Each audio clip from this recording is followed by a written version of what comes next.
boa noite. Boa noite. Boa noite, Tom. Boa noite, Yuri. Hoje é minha vez, né? Quem era pra estar nervoso era eu? Pode mixar aqui, né? E a gente vai começar fazendo as perguntas do primeiro bloco. Pronto. Comecei. Na hora, fica à vontade aí pra perguntar. Pode ser. Boa noite, pessoal. Boa noite, todo mundo, né? Tá aí do lado assistindo também, né? Douglas, a primeira pergunta é como foi a sua infância? Minha infância, se eu for contar da minha infância, vai dar mais de 1 hora, pô. Mas eu vou contar ainda, vou resumir minha infância na resenha. Minha infância começou o seguinte, eu comecei cedo tudo na vida, né? Comecei a namorar com 6 anos de idade. E com uma namoradinha, né? Não era nem daqui, era de Cruzes, vizinha das minhas tias. Eu estudava sempre aqui, toda vez que eu queria ver essa menina, minha mãe falava assim, estude, passe de ano, traga boas notas que a gente vai lá e você passa as férias na casa das suas tias. Aí eu estudava, sempre tinha aquele negócio de ficar ali, eu lembro o nome dela ainda até hoje, não vou citar não, porque o povo pode ficar com raiva, né? Mas era aquele negócio, 6 anos de idade eu comecei a namorar, que 6 anos de idade era um namoro juvenil, né? Inocente, como o povo fala, vou botar mais pra pertinho que é melhor. Inocente, era um namoro entre negócio de cartinha, aquelas florzinhas, bem me quer, mal me quer. E aí tinha uns docinhos que tinham umas alianças, eu acho que vocês lembram do tempo de escola, tinha umas aliançazinhas de plástico. E aí eu disse, vamos casar? Foi, mas a gente é muito novo para casar. Não, mas a gente casa no namoro. Eu vou te dar uma aliança dessa daqui e tu me dá uma também. Eu disse, tá certo. Eu morri, não tem dinheiro para comprar um docinho daqui que tem uma aliançazinha, eu vou casar. Eu não tinha nem idade, não sabia nem o que era a vida. Moleque, 6 anos de idade, vou casar. Aí fui, peguei a aliançazinha, dei a ela e a gente firmou um namoro. E aí foi passando, né? 6 anos, 7 anos, esse namoro assim, de respeito. Questão de cartinha, toda vez que estudava, tinha que passar as férias lá, não queria ir em outro lugar. E até quando chegou nos 11 anos de idade, ia acontecer um desmantelo. Vou contar agora. Agora eu vou chegar até mais perto agora. Fica só de lembrar da resenha, pô. O pai dela da igreja, evangélico, a mãe também. Eu não era, mas eu frequentava, minha mãe me levava, desde 6 anos sempre me levou, foi onde eu conheci o Bonés também. E uma vez ela disse pra mim, ela disse, olha, era no tempo daqueles vídeos cassete, tem as fitas e tudo. Meu pai tem uma fita ali, eu acho que é um filme de terror. Vamos assistir? Ele esconde esse filme toda vez que ele sai. E eu vi onde ele escondeu. Vamos assistir? Eu disse, vamos assistir. Aí o pai dela foi para a igreja, isso no domingo, lá em Cruzes mesmo. Ela botou essa fita de terror, ela diz, né? Terror no aparelho para assistir. E aí começou um monte de nome lá, um monte de letra, aquelas coisas. Eu sem entender nada, eu moleque. Do nada, um homem nu. Na capa, um homem nu, uma mulher nua. Eu moleque com 6 anos de idade, não sabia de nada da vida, né? Que eu sou filho adotivo. E não tive uma criação de um pai, não tive um pai para orientar de forma sexual, meu filho, olha, é assim, isso vai acontecer, quando sua vida tiver entre os 10, 11, 12 anos por aí, você vai conhecer a vida, mas é assim que faz, é assim que é desse jeito. Não tive ninguém para me dizer isso. Minha mãe não me disse, não aprendi com ninguém, então ficou uma coisa que eu tive que conhecer na marra. Mas conheci através dessa fita e da forma errada, porque na fita não ensinava a forma correta de você ter relação tal, na qual a pessoa engravidava, mas ensinava a ter relação somente atrás. Foi aonde bateu a curiosidade na menina. Aí ela disse, olha, aquilo que a gente assistiu, vamos tentar fazer? Eu, moleque, 6 anos de idade, não sabia para onde ia. Eu disse, vamos. E fiquei, né, com aquele negócio na cabeça, vamos fazer? Bora, vamos tentar fazer. Aí a gente tentou fazer, aí eu me machuquei, ela também se machucou, mas eu vi que finalizou o negócio, porque algo que eu tinha, que tinha vida, que estava vivo, morreu.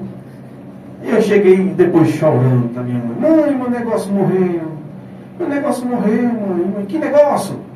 Aí eu tive que contar o que foi que eu fui com a menina, e aí ela disse, eu não acredito que você fez isso, aí me deu logo uma pisa, me botou de castigo. Fui procurar a mãe da menina, fui contar para a menina para saber se realmente ela tinha o risco de engravidar ou não, porque a gente era muito novo ainda. E aí quando a gente fez isso, aí eu levei uma pisa, fiquei dentro do quarto chorando, meu negócio morreu, não tem mais vida, não levanta mais. Eu não sei o que aconteceu. Mas o que foi que você fez, meu filho? Mãe, saiu uma aguinha, mãe, e morreu. Aí eu fiquei com medo, eu fiquei com esse trauma. Porque o cara, pode rir, pode ficar à vontade, não tem problema não. Eu fiquei sem saber, com medo, não tinha um pai para instruir em nada, minha mãe não instruía em nada, eu ficava tudo aprendendo as coisas sozinho. Aí ela, vai pro quarto, vai ficar de castigo, eu fiquei de castigo. Aí sempre meia-noite, né, quem lembra, lembra, Cine Band Privé, passava na TV e eu estava assistindo, aí passou o Cine Band Privé, né, com uma pessoa que já se foi, Eterna Emanuele, quem conhece, conhece. E aí, do nada, eu vendo algumas cenas no filme que relembrou o que eu estava tentando fazer com a menina. E aí, aquele negócio foi me dando alegria, foi lembrando. Então, eu fiz isso com a menina, eu fiz isso com a menina. E aí, do nada, algo que eu pensei que tinha morrido, começou a viver.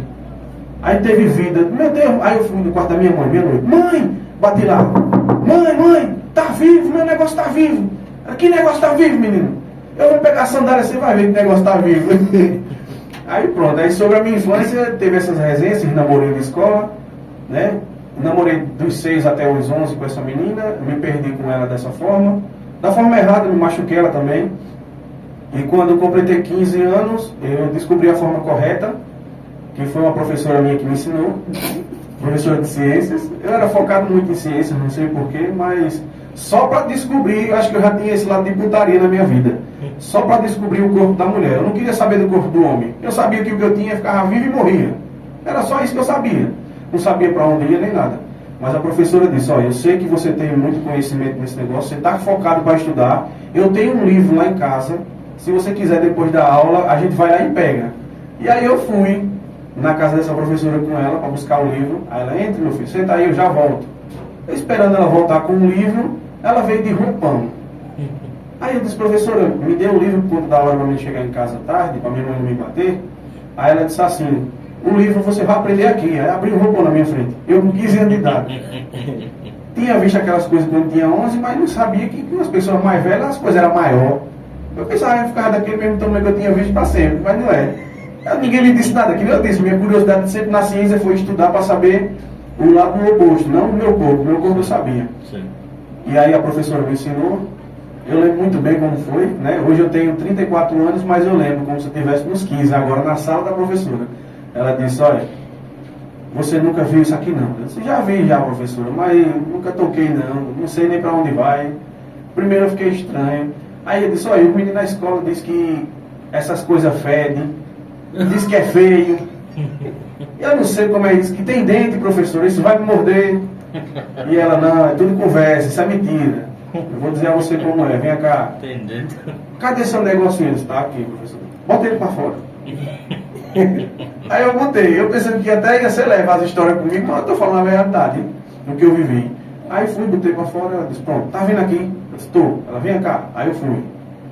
Aí nesse negócio que eu fui, eu disse, então é, sensação diferente daquela outra coisa que eu passei com 11 anos, que eu me lasquei. Um clima mais aconchegante, um negócio mais quente, digo, eu vou ficar por aqui. Aí ela, não fique quieto não. Você finge que vai sair, que volte. Aí eu fiquei nesse finge que vai sair e volta, finge que vai sair e volta. Até quando realmente eu conheci a forma correta de me relacionar. E mudou minha cabeça aquilo ali. Eu era um adolescente sadio, eu acredito, até o presente momento daquele dia. Depois daquele dia eu fiquei viciado naquilo. Eu queria aquilo toda hora, toda distante. Vou arrumar uma namoradinha agora que eu já sei como é. Já sei onde é o negócio agora. E aí eu comecei a namorar.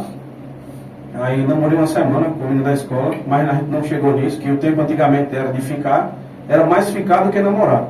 E os ficar de antigamente pareciam um namoro mesmo, você andava de mão dada, respeitava a ficante, se você fosse ficar com outra, ela já ficava com raiva de você, não falava mais com você.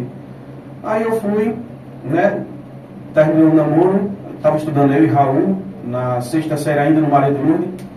Aí Raul disse, olha, tem uma menina ali, que disse que a prima dela é solteira. Eu falei, Raul, não quero saber de mulher agora não, pô. Eu passei pelo que eu passei aí, me deixaram, pensei que ia dar certo. Eu tava começando a me pegar, rapaz, logo na hora que eu conheci, descobri que o negócio era bom. Aí pronto, aí Raul disse, a professora falou que vai ter uma viagem agora, final de ano, pra praia. O ônibus vai sair de 5 horas da manhã da escola e volta às 5 horas da tarde. É só R$10. Poxa, mas naquele tempo, R$10 era muito dinheiro, pô. E pra gente que não tinha? Pra mim mesmo, eu tinha que estudar, eu ainda ganhava. Eu não sei se era... Não era Bolsa Família não, era outro nome ainda que eu recebia da escola, que era R$60. Era um negócio assim. Aí minha mãe pegava 58 e me dava 2. Eu ficava com R$2. R$2 dava pra quê? Dava pra nada. Aí pronto, aí eu disse, Raul, não vai dar pra mim não, velho, porque eu tô liso e tal. Aí Raul, do bicho, eu queria que tu fosse pra praia. Se eu tivesse dinheiro eu te dava, mas eu não posso. Aí cheguei em casa, comentei com a minha mãe a respeito disso, minha mãe disse, meu filho, não tenho como lhe ajudar, R$10 é muito dinheiro. E realmente no tempo quando a gente morava aqui nessa casa, que não era assim, do jeito que é hoje, minha mãe gastou muito pra questão de cerâmica, mudar a casa e tudo mais. E aí Raul disse, mas tem a prima da menina, pô, ela falou que é solteira e ela disse que o sonho dela é que alguém ajude ela a perder a virgindade, né? Pronto. E ela paga. Quando ele falou ela paga, o olho chega e abriu assim, do quê? Ela paga. Eu vou fazer um negócio que é bom, que eu gosto, ainda vou receber para isso e vou para a praia. Pronto. Aí dá certinho. Me apresenta essa menina. Ele me apresentou. Eu fiquei triste quando eu vi. Deu vontade de chorar. Mas eu pensei na praia, né? Eu era assim, eu não era gordinho que nem eu sou hoje, fortinho, mas eu tinha um pouquinho de massa muscular ainda. E a menina tinha 120 quilos. A menina tinha 120 quilos e ela disse assim, eu não acredito que aquele menino vai querer, que ele vai aceitar. Diga a ele que se ele aceitar eu dou R$70 a ele. Eu só precisava de 10. E ela me deu 70. Aí eu fui. Cheguei da escola, ela disse, olha, quando tu chega da escola, tu guarda tuas coisas, pede a tua mãe para sair, vem aqui para dentro de casa, fica aqui. Eu vou botar um remédio da mãe na minha avó vai dormir, aí eu chamo e tu entra. Eu disse, tá certo. E eu doido pelos 70. Ela disse, tu quer o dinheiro agora ou tu quer depois? Eu disse, não tem pressa não. Eu não sei se eu dava mais por conta do dinheiro ou pelo que eu aprendi, que eu gostei, que eu queria saber se uma pessoa maior, mais avantajada, no caso, seria do mesmo tamanho, maior, sei lá. Curiosidade. Aí eu fui. Cheguei em casa, não, eu vou ali. Não, mas vai jantar, não vou, mas depois eu janto. Aí fui. Fiquei lá, ali de frente do Maria de Lourdes, esperando. Aí ela abriu o portãozinho, ela deu o cabão assim, eu fui. Cheguei lá, ela disse, minha avó já dormiu. Agora vamos lá para o outro quarto. Eu disse, tá certo. Aí fui lá para o outro quarto. Aí ela disse, tu sabe como faz já, né? Eu falei, sei. Mas eu fiquei pensando, rapaz, desse tamanho eu não sei não. Um negócio desse tamanho, não sei para onde vai, como é. Se ela for deitar por cima de mim, eu me lasco. Se eu for deixar essa mulher dominar as coisas sem ela saber, se machuca ele e ela. Aí eu digo, não, peraí, vou botar ela para deitar, deita aí. Aí ela deitou, e pronto, aí começou as coisas, ajudei um pouquinho. Quando tava começando a ficar bom, tá bom, para! Morrendo de pronto. Ô mulher, tu quer que eu te ajude ou não? Tá bom. Mas não sabia que era assim. Não, calma, vai dar certo. E eu na minha cabeça, só a praia, só queria ir pra praia. Tava pensando nada mais, só a praia e vamos embora. Aí tentei a segunda vez, aí ela para, eu tentei a terceira vez, ela para. Aí eu disse, olha, ou agora a gente vai, ou você fica com o dinheiro seu que você disse que ia me dar e eu vou pra casa e continuo desanimado porque eu não vou pra praia. Ela disse, não, agora vai agora. Pode ir com tudo agora. Aí eu, ir com tudo é uma palavra muito forte. Eu disse, tá bom, tá certo. Aí eu fui, segui o que ela disse. Aí foi, aconteceu. Aí depois que aconteceu, deu 1h da manhã, meia-noite e 40. Tá, os vigias não era nem de moto aqui ainda em Cupira, os vigias era de bicicleta, andava de bicicleta na rua. Aí o vigia me viu, fora, no lado de fora da casa, todo suado, correndo no meio da rua. Ele disse, tava roubando aonde, hein? Eu falei, tava roubando não, vigia. Eu fiz um negócio ali, eu deixei pra casa, é melhor, eu não quero nem me contar. Senão você tá mexendo coisa errada, né? Aí você vai me contar. Aí me segurou pela camisa. Segurou, ele tava de monarca, eu lembro. Pegou na camisa assim e disse, você vai me contar o que você tava fazendo. Bora, diga. Eu disse, vigia, eu tive que ajudar uma pessoa ali a perder a virgindade. Ela botou remédio na avó dela. E ela me deu R$70, eu vou pra praia amanhã, vigia. Deixa eu ir embora pra casa, vigia. Pelo amor de Deus, vigia. Eu prometo não fazer isso mais não corro mais não. Aí o vigia, vá-se embora. Ela lhe deu esse dinheiro, foi. Quem foi? É uma menina que mora ali, eu disse, você não sabe quem é não. Aí ele perguntou. Ele disse, não, uma gordona que mora ali, disse, é. Ele disse, meu Deus, meu filho, você teve coragem. Eu disse, não, foi a praia. Eu pensei muito na praia, eu queria ir pra praia. Minha mãe não tinha dinheiro. E quanto é essa passagem dessa praia? R$10. R$10, meu filho. Mas ela lhe deu 70, não foi? Disse, foi, me deu 70. Aí 10 é da praia e o resto eu gasto, né? Dava pro meu negocinho. Chega eu na praia, com o Raul a primeira vez. Nem sabia que a água era salgada, ninguém me disse. Mergulhei de olho aberto. começou a irritar meu olho, começou a arder meu olho e eu queria chorar e o olho ardendo. Nem sabia que era para levar bronzeador, nem sabia o que era isso. Nem levei bronzeador, não levei nada. Aí passei o maior aperto do mundo na praia. Mesmo que eu estava com dinheiro, mas o cara queria cobrar de mim R$ 20 para mim usar o banheiro. Que me deu dor de barriga na praia. Acho que é porque eu engoli água, algumas coisas. E aí eu disse, e agora, o que é que eu faço, hein? Aí eu vi a praia deserta no lado onde eu estava, digo, peraí, vou fazer um buraquinho ali na areia, me toco ali, fico ali um pouquinho, faço minhas coisas e depois saio. Aí eu fiz isso, e o pessoal tudinho indo-se embora para o ônibus. E eu digo, oxi, onde eu vou ir? Lá, abaixado, ei! Aí quando eu fui entrar na água de novo, para sair, eu lembro como se fosse hoje. Até hoje eu tenho um trauma de sunga de praia por conta disso. Eu fui para uma sunga de praia e mergulhei. Quando eu mergulhei que a onda vinha, ela tirou minha sunga. Aí levou minha sunga pro raso e eu fiquei lá onde a água batia no peito, sem roupa, nu, dentro da praia. Aí teve um menino que estava brincando com um amiguinho dele do lado e viu. Ele viu do lado e disse assim, rapaz, olha, ele tá nu, tá pelado. Só que a praia que eu fui a primeira vez, né, eu tive o prazer de conhecer, foi Tamandaré. E a praia de Tamandaré antigamente era muito suja, tinha coco que o povo deixava boiando na praia. Foi aonde passou um coco por mim e eu aproveitei o coco. Abri o coco no meio, disse Adão e Eva agora. Eu botei na frente e fui embora para pegar minha sunga. E minha sunga lá no raso boiando. Aí eu fui, peguei a sunga, vesti, peguei o calção e corri pro ônibus. Vim para casa todo queimado e passei essa experiência todinha, né? De infância, de adolescência aí. Entrando na adolescência real, começou na infância, já estou na adolescência. Mas é isso aí. E o Lico, quer perguntar alguma coisa sobre ele? Sim. Aí tu passou por tudo isso aí, foi para Tamandaré, né? Sendo que basicamente tudo que tu sabia no momento tu que teve que aprender sozinho, no caso. Foi sim. Aí a questão da cor dos teus olhos sempre foi essa cor ou foi mudando de acordo com o tempo? Porque tem isso, né? Às vezes algumas pessoas acontecem, é de uma cor aí vai crescendo e vai mudando para outra, né? Em questão da tonalidade do olho, meu olho antes era, o povo dizia que era mel, que era mais claro, era bem mais claro, na escola. Aí pronto, aí depois a pessoa vai crescendo, aí foi mudou em algumas coisas. E tem até uma história da minha vida, a respeito do olho. Tinha gente que duvidava, pensava que meu olho não era dessa cor, era lente, achava que eu usava lente e tudo mais. Apostaram comigo, tem uma pessoa que perdeu R$ 40 comigo, apostou na escola dizendo que era lente. E que queria colocar o dedo dentro do meu olho para tirar a lente, para me perder R$ 40. Eu disse, pois se você tirar a lente que você disse que eu tenho, eu lhe dou os 40. E se você não achar lente nenhuma aqui, bota os 40 aqui na mesa, os 40 é meu. Aí o cara foi, botou os 40, foi até Albérico, o finado Albérico. Faleceu já faz tempo já. Aí escolheu um caminho diferente aí e acabou entrando em umas coisas que acabou com ele, muito novo. E eu acho que eu conheci. Morava ali por trás da Secretaria de Saúde mesmo. Vamos agora para a segunda pergunta sobre família. Uma coisa que me encaixa na cabeça que eu queria saber, Douglas, sabe o que é? Diz aí. Qual foi a sua reação de saber que sua mãe não era sua mãe legítima? Foi assim, eu descobri, primeiro, antes de eu descobrir, né, que minha mãe me contou quando eu tinha 9 anos de idade. Eu descobri na escola, da pior forma, apanhando, porque os meninos ficavam na escola, porque a diretora sabia, a diretora aqui do João Aires, onde eu estudei, sabia que eu era filho adotivo, as professoras também.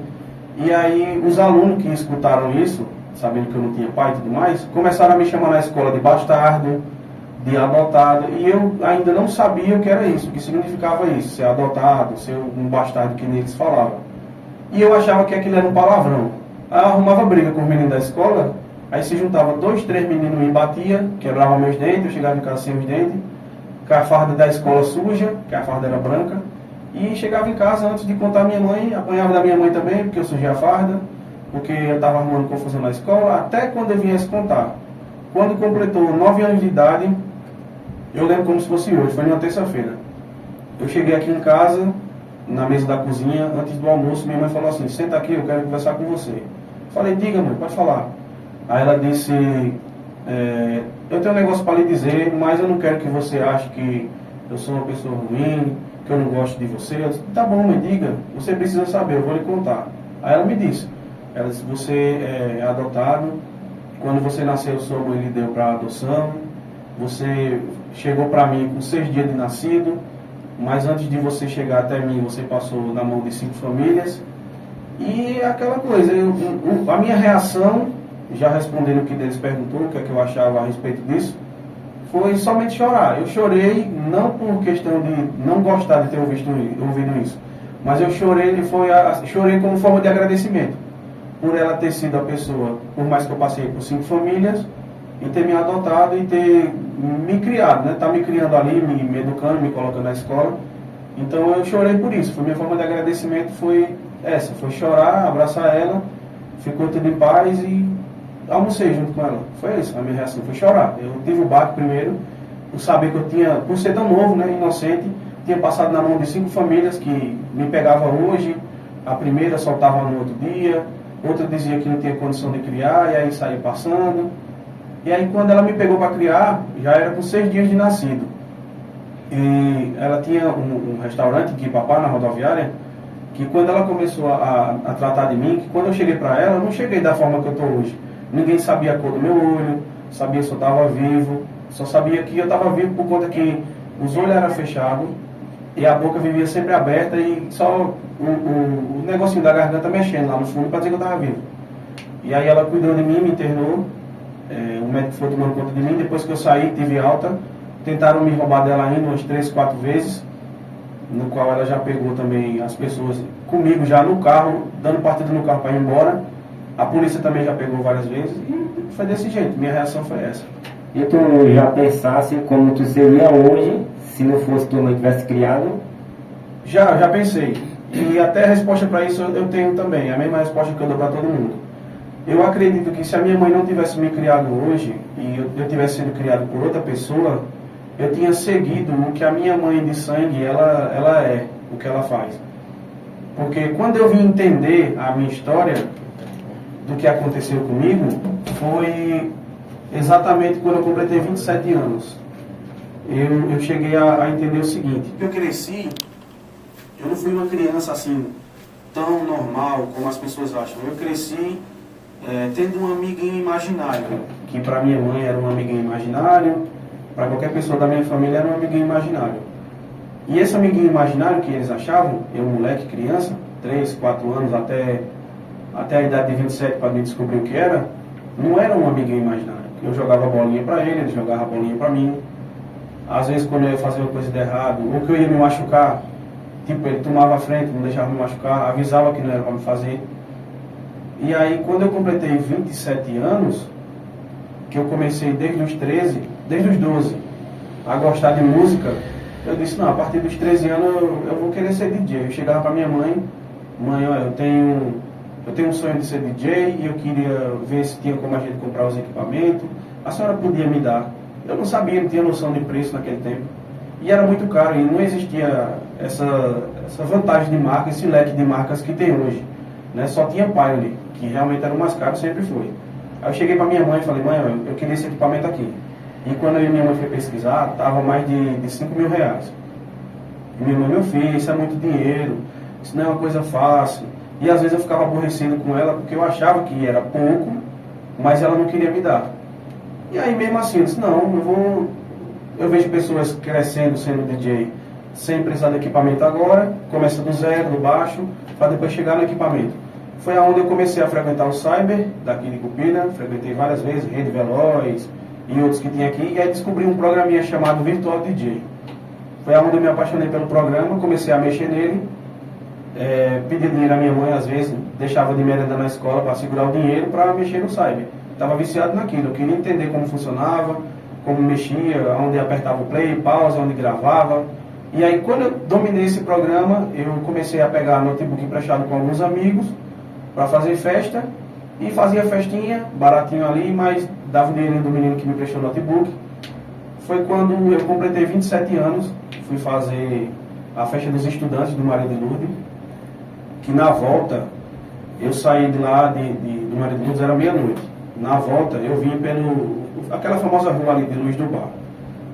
Eu passei por Luz do Bar, e quando eu cheguei mais um pouquinho ali perto de Roselma, aquele bequinho que é famoso, todo mundo conhece como Beco do Bicho, dali daquele beco saiu um senhor, de cabeça baixa, a barba grande, eu lembro como se fosse hoje, todo de preto, me chamou pelo meu nome, não Douglas, para aí, não, chamou pelo meu nome completo, todinho. E aí simplesmente eu parei, travei, não tive mais força de andar, de falar. E ele disse que queria me contar uma coisa e pediu para mim me sentar apenas 5 minutos. Mas também pediu para que eu não olhasse para ele. E aí eu entendi, eu disse, tá bom, não vou olhar, se preocupe não vou olhar. E aí eu fui, escutei tudo. Nesse tempo eu estava começando a namorar. Ele falou para mim que essa pessoa que estava comigo, não estava comigo porque gostava de mim, que queria me passar a perna. Contou da minha mãe de sangue, que foi uma coisa que eu não sabia. Nem a minha própria mãe que me criou, ela me contou. Ela me contou que ela tinha 9 anos que eu era adotado, mas ela não me disse a origem da minha mãe, aonde estava, como ela era, o que ela fazia. E aí, simplesmente, quando ele me contou da minha mãe, aquilo me deu curiosidade. Abriu um estalo de curiosidade em mim, de chegar em casa e perguntar para mim por que ela não me contou da minha mãe. E a respeito de eu achar que eu tinha um amiguinho imaginário, ele falou para mim que não era um amiguinho imaginário, era sempre ele que estava ali tomando conta de mim. Então, nessa parte, de relance, logo de começo, sem entender, eu tive susto. Tive susto, achei que eu estava vendo coisa, achei que eu estava ficando doido, achei que o que ele contou da minha mãe de sangue era mentira, até quando eu fui perguntar à minha mãe a respeito disso. Eu disse no outro dia, eu falei, mãe, a minha mãe de sangue, ela mexia com coisa errada, negócio de bruxaria, essas coisas. Aí ela disse, quem foi que lhe disse isso? E eu falei, eu disse, mãe, eu passei ontem, quando eu vim da escola, da festa, em tal lugar, assim, assim, assim, contei toda a história para ela. E ela disse, essa pessoa que falou para você, ele tá onde? Diga aí onde é que ele tá, porque pelo menos eu falo com ele também, queria saber se ele me conhecia. Eu falei, mãe, ele, assim que falou comigo, sentado do meu lado, depois que ele tinha de falar o que ele falou, simplesmente ele, sumiu, desapareceu. Só veio me avisar e saiu. E aí eu fiquei sem entender quando ela teve a reação de choque. Ela disse, aconteceu isso aí, ela é desse jeito. Aconteceu uma coisa comigo também, que tinha saído um negócio nas minhas costas, não sei se era um buraco que ela falou, era um caroço, que ela disse que médico nenhum dava jeito. E depois ela descobriu que tinha sido essa minha mãe de sangue que tinha feito coisa para ela. E eu só cheguei a nascer por conta disso. Por conta que meu pai hoje, ele é de São José da Laje, eu descobri ele também com 27 anos, me recusou, mas não tem problema. Ele só chegou a ficar com a minha mãe, a de sangue, e eu nascer, porque ela tinha feito um pacto para mim nascer. Eu descobri isso depois. E aí quando ela falou isso, fez o pacto e firmou que se caso eu ficasse com esse homem e ele engravidasse ela daria um filho, para que seguisse os mesmos caminhos dela e fosse bruxo, igual ela. Ela queria que eu fosse bruxo, mas eu não fui. Eu tive a opção de escolher seguir aquilo ou não. Só um complemento disso aí, uma pergunta, realmente uma pergunta. O velho lá, eu não vou falar o nome, né, por respeito. Mas quando apareceu, ele meio que veio de uma forma que não era comum, né? Mas se mostrou como uma pessoa mesmo ou uma coisa de relance assim? Não, a primeira impressão quando ele chegou e me chamou pelo nome, que eu virei, que eu pude ver, já que ele pediu para mim não olhar pro rosto, me aparentava um ser humano mesmo ali, em pé, falando comigo de boa, com aquelas vestes compridas, preta. E como eu não vi o rosto, eu não podia olhar pro rosto dele, então eu me sentei e fiquei ali de cabeça baixa, mas ele sentou do meu lado, e a gente sabe que o campo de visão do olho da gente, a gente mesmo olhando para frente, a gente enxerga um pouco a lateral. E eu sabia que ele estava ali. Aquela presença estava sentada do meu lado igual um ser humano mesmo, conversando. Depois ele sumiu. Aí na questão da sua mãe, eu sei que você estava para seguir como bruxo e tal. E se você tivesse seguido, você teria que ficar com uma pessoa daquele mundo, daquele meio também, né? Ou era uma pessoa que você escolhesse e você meio que fazer a cabeça da pessoa para ser bruxa também, como é? É aquela coisa, se caso eu fosse seguir os caminhos que a minha mãe queria que eu seguisse, que é os que ela segue até hoje, minha mãe de sangue, que é de bruxaria, essas coisas, eu teria que realmente, se eu chegasse a me relacionar, teria que ser com uma pessoa que fosse igual a mim, tivesse a mesma tendência, procurasse as mesmas coisas e os dois caminhassem juntos ali no mesmo eixo. Porque por mais que eu tentasse me relacionar com outras pessoas, se eu seguisse essa questão da bruxaria, seria totalmente contra. Tem pessoas que até hoje em dia elas são assim. Elas não querem entender que existem divergências e diferenças entre religiões e não sabem respeitar todas. Tem pessoas que criticam muito o candomblé, tem outras pessoas que odeiam a Umbanda, tem gente que fala que os crentes é isso, tem gente que fala que os católicos é aquilo. E o que eu vejo no mundo que a gente está vivendo é somente uma passagem. A gente não está aqui para levantar império ou dizer que a igreja tal é melhor do que tal, que a Umbanda é isso, que a Umbanda é aquilo, que o candomblé é isso, é aquilo. O que a gente está aqui para fazer é respeitar. Respeitar e adquirir conhecimento. Se a gente está em um lugar e ali você tem um conhecimento, mas você está curioso, quer saber mais, você busca outro. É a mesma coisa no livro. Você pega um livro para ler. Você está lendo um livro, você vê aquela história todinha, aquela história deixa você mais curioso. Você quer um capítulo 2 para continuar. Então a vida da gente é da mesma forma. Religião é uma coisa de respeito, a gente tem que respeitar todas, saber entrar em todos os lugares. Como eu falo também em questão da vivência hoje em dia com as pessoas, seres humanos. Né? Pessoas têm preconceito com pessoas transexuais, pessoas têm preconceito com bissexuais, têm preconceitos com homossexuais, e não tem para que existir preconceito. Cada um domina a sua área, está feliz do seu jeito, e eles estão felizes lá, não incomoda você aqui. Então para que eu vou estar julgando, apontando essas pessoas que não me fazem mal? Aí essa questão que você falou, né? Ia seguir o que sua mãe queria. E a visita lá que você teve daqueles três, que não vou dizer o nome. Eu recebi uma visita que foi aonde eu tive a oportunidade de decidir ali se eu realmente iria seguir o que a minha mãe de sangue tinha feito para eu seguir, ou então se eu ia negar e ela ia pagar o preço por ter feito um pacto e ter me colocado no meio sem a minha concepção, sem eu ter aceito. E ali foi um momento mais complicado. Eu tive que receber essa visita fora de casa, não foi dentro de casa, porque, como eu falei, desde 6 anos de idade minha mãe sempre me levou para a igreja e ela é evangélica até hoje. Eu também já fui, estou um pouco afastado, mas eu sei de tudo. Essa visita que eu recebi, eu tive que sair de casa meia-noite, fui para um local aí, um lugar fechado, sem energia, sem nada, mata mesmo, e lá eu recebi a visita. Eu vou chamar pessoas, mas para não citar nome, nem tentar ofender ninguém, porque alguém pode dizer, Douglas falou o nome, Douglas falou isso, Douglas deu a entender que foi isso. Não estou dando a entender a ninguém, então vou chamar pessoas. Eu recebi a visita dessas 3 pessoas lá mesmo, onde eu cheguei, e lá foi passado toda a visão para mim do que a minha mãe tinha feito para o meu pai, para que eu nascesse, e que ela não ia parar com isso, que também ia ter outras pessoas, outros irmãos meus e irmãs que iriam nascer da mesma forma, e iriam estar sendo dados para doação. E caso veio a proposta e a pergunta, né, se eu aceitava isso, que a mesma pessoa, a mesma figura que apareceu para mim ali na rua de Luiz do Bar, se fez presente também e falou o seguinte, que se caso eu aceitasse, a partir daquele dia que eu saísse dali, ele ia estar sempre comigo, para todo canto que eu fosse. E se eu não aceitasse, eles iriam se reunir e cobrar dela. Porque ela fez algo que não foi permitido por mim. Ela botou eu como um pagamento de uma coisa que eu tinha que saber se eu aceitava ou não. Então eu recebi a visita, não aceitei, tive a oportunidade. Né? Até hoje eu tenho, se eu quiser, por eu estar desviado da igreja, eu tenho essa oportunidade.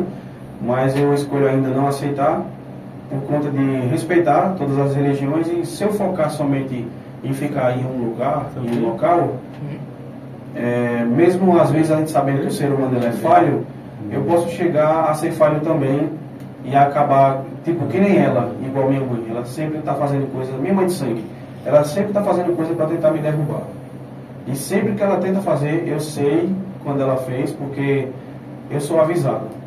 Então, ela está acabando se prejudicando por ela mesma e em breve ela vai colher o que ela plantou. Várias vezes ela já deu entrada no HGE, lá em Maceió, ficou várias vezes internada, quase morria, mas ela está procurando, ela está brincando com a espiritualidade, né? Não eu. E falando em igreja,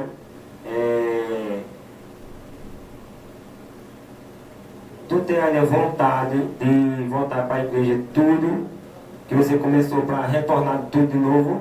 Tenho, eu sempre falo isso. Eu visito as igrejas por questão de respeitar todo tipo de religião.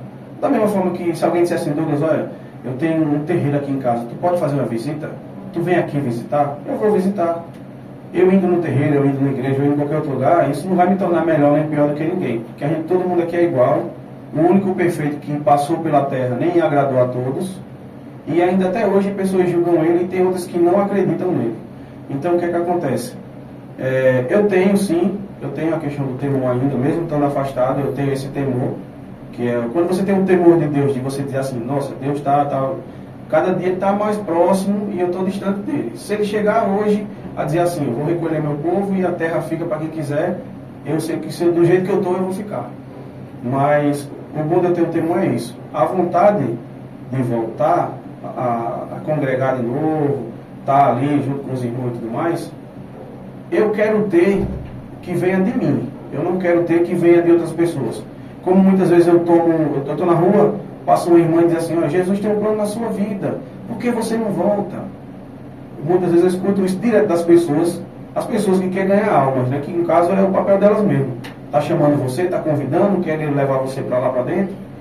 E eu sempre falo, eu digo, irmã, no dia que for para mim estar lá dentro, eu quero ir por vontade minha própria, eu não quero ir por emoção. Porque se você toma uma decisão por emoção, você vai, você aceita. Só que depois que você aceitar, que passar a sua emoção, você vai dizer, poxa, eu aceitei e já passou a emoção, aí você erra de novo, volta a ser pecador, volta a se distanciar da igreja, de religião, e se for para mim voltar, eu quero voltar de vez, mas sentindo eu mesmo, não algumas pessoas me influenciando. Senão eu vou estar fazendo errado, estar brincando com religião. E brincando de religião, né, Deus está vendo tudo, né? Então isso aí é, como se diz, a salvação individual, né? Quando chegar a oportunidade, né, Deus reage, né? E vai dar tudo certo, em nome de Jesus. Porque a gente conhece pessoas que estão nessa, né? E tá na igreja, aí vai pro bar, canta, bebe e fica nessa, entrando e saindo da igreja. Isso aí é errado, eu até meio que falei assim, Douglas, mas tu não foi que nem algumas pessoas que a gente conhece não. E você diz, não, eu vou na igreja agora, boné chegou, não vou mais boné na igreja. Eu digo, mas tu vai ainda essa semana pro bar cantar lá, beleza? Mas será que... Tá gravando aí esse boné, João, tu tá pegando. Tá gravando aí, boné, gente. Ele não percebeu ainda, tá gravando aí, onde ele tá pegando. Ele faz tudo e coitado de Yuri, a câmera de Yuri ali, mas é normal, lá, isso acontece. Aí é isso. Pode passar, pô, não atrapalha não. Pode passar, vai pra lá se quiser. Essa questão aí, não era que você falou que eu estava julgando, então. Para não acontecer o que você está dizendo, você está brincando com a religião. Correto, correto. É por isso, entendeu? Assim, eu conheço pessoas que já fizeram parte de igreja e saíram, mas foram por emoção, foram por algum propósito, foram somente para conhecer uma irmãzinha, aí eu vou ficar com aquela irmãzinha. E às vezes, como eu citei da outra vez, quando o Boné estava aqui sentado onde eu estou, é fácil você que está fora tirar quem está lá dentro, do que quem está lá dentro colocar você para lá dentro, né? No caso, quem está lá, chamar você que está fora para dentro. Então é aquela coisa, religião é uma coisa que não se brinca, seja ela qual for religião, seja católica, seja evangélica, seja espírita, religião não se brinca. Cada um tem seu departamento e o que a gente tem que fazer é respeitar. Se você respeita a religião do próximo, você respeita o próximo. E o que você não quer para você, você não vai jogar para outras pessoas. Porque, como diz o ditado, a lei do retorno vem. E quando ela vem igual Deus. Ele é amor, mas também é justiça. Então quem dá a lei do retorno nunca é a gente. É sempre ele. Pelas coisas que a gente faz e as escolhas e pelas formas várias vezes de estar apontando as pessoas. As pessoas esquecem que quando a gente aponta alguém assim, tem 3 dedos voltados para você. Então antes de você apontar, é melhor você dar uma revisada na sua vida, saber se você é tão perfeito, o quanto muitas vezes eu vejo muitas pessoas apontando, dizendo, Douglas está cantando, Douglas está fazendo isso, Douglas está fazendo aquilo, criticando você, colocando você para baixo. Agora isso é em qualquer área, seja religião, seja na área da música, seja no fabrico, numa conquista sua. As pessoas só se tornam realmente solidárias quando elas precisam. A partir do momento que você estende a mão e ajuda, e ela foi ajudada, automaticamente, se essa pessoa retornar a precisar de você, ela é de verdade. Caso essa pessoa, depois que seja ajudada, vire as costas para você, pode ter certeza que ela não era aquela pessoa que você imaginava. Agora a Denis vai entrar no segundo bloco, é a questão do trabalho, né? Sobre o trabalho. Quando começasse a trabalhar, qual foi o seu trabalho?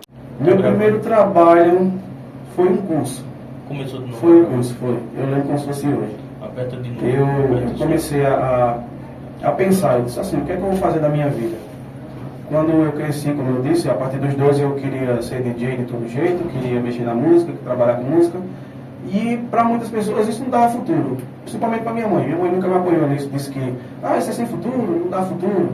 Aí eu parava um pouquinho de DJ, aí criava um grupo de dança para fazer o hip hop e tudo mais. Representava junto com o pessoal, o grupo, a cidade de Cupira em alguns lugares, em eventos culturais. E aí minha mãe falava, hip hop também não dá certo, porque você só suja a roupa, só estoura os sapatos, não está dando dinheiro, não está dando nada. Mas uma coisa que eu aprendi foi o seguinte, que quando a gente faz o que a gente ama, faz o que a gente gosta, a gente vive bem, independente de você agradar familiares ou pessoas próximas de você. Se você está fazendo uma coisa que você gosta, se você está trabalhando, exercendo um trabalho na área que você gosta, que você ama fazer aquilo, você vai longe, porque independente não é o lugar onde você está, mas assim a sua capacitação do que você está aprendendo e conhecendo. Então, o meu primeiro trabalho foi um curso.